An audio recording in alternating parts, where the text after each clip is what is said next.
Si Dios quiere que las personas cambien, ¿por qué endureció el corazón del faraón? Es una de las preguntas más incómodas y profundas del relato del Éxodo. Porque si Dios es justo, si Dios quiere salvar, si Dios llama al arrepentimiento, entonces ¿por qué permitir, o incluso provocar, la resistencia del faraón? Para entenderlo, primero debemos entrar en la historia. El pueblo de Israel vivía esclavizado en Egipto. Durante generaciones había sufrido opresión, trabajos forzados y humillación. Entonces Dios levanta a Moisés con una misión clara: ir ante el faraón y exigir la libertad del pueblo. Moisés llega con un mensaje directo: deja ir a mi pueblo. Pero el faraón se niega. Y no solo se niega una vez, se niega repetidamente. Después vienen las plagas, el agua convertida en sangre, las ranas, las tinieblas, el granizo, señales cada vez más poderosas, cada vez más imposibles de ignorar. Sin embargo, en medio del relato aparece algo desconcertante. La Biblia menciona que el corazón del faraón se endurecía, y en algunos momentos dice incluso que Dios mismo lo endureció. Aquí surge la gran pregunta: ¿tenía el faraón libre voluntad? ¿Fue manipulado? ¿O hay algo más profundo ocurriendo?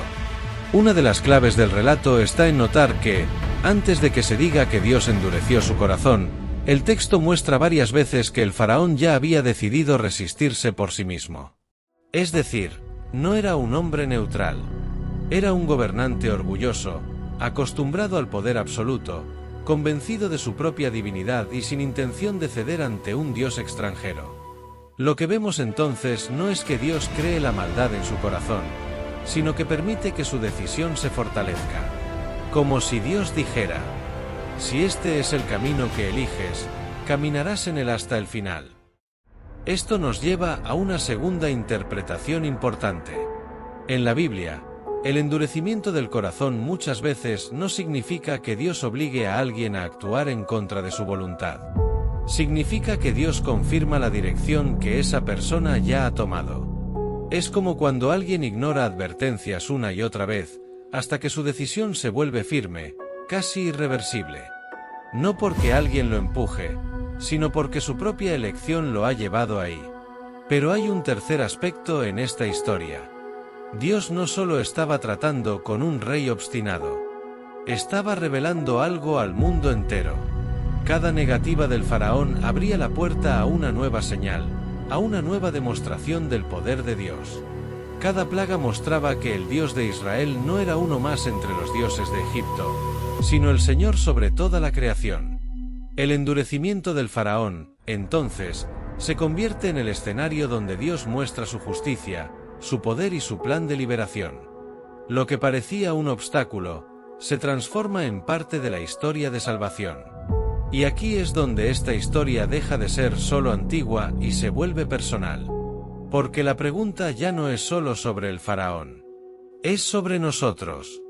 ¿Cuántas veces sentimos que Dios nos llama a cambiar, a soltar algo, a movernos en una dirección distinta, y elegimos resistir? El corazón no se endurece de un día para otro.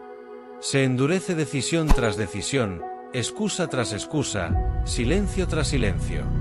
Tal vez el mensaje del relato no es que Dios obligue a las personas, sino que respeta profundamente nuestras elecciones, incluso cuando nos alejan de Él.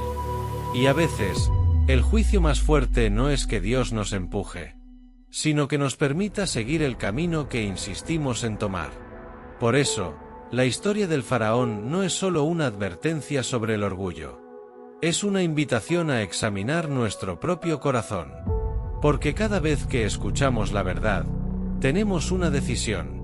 Y esa decisión, con el tiempo, puede abrirnos a la vida, o endurecernos lentamente sin que lo notemos. La pregunta, entonces, ya no es solo: ¿por qué Dios endureció el corazón del faraón? La pregunta es: ¿qué estamos haciendo nosotros con el nuestro?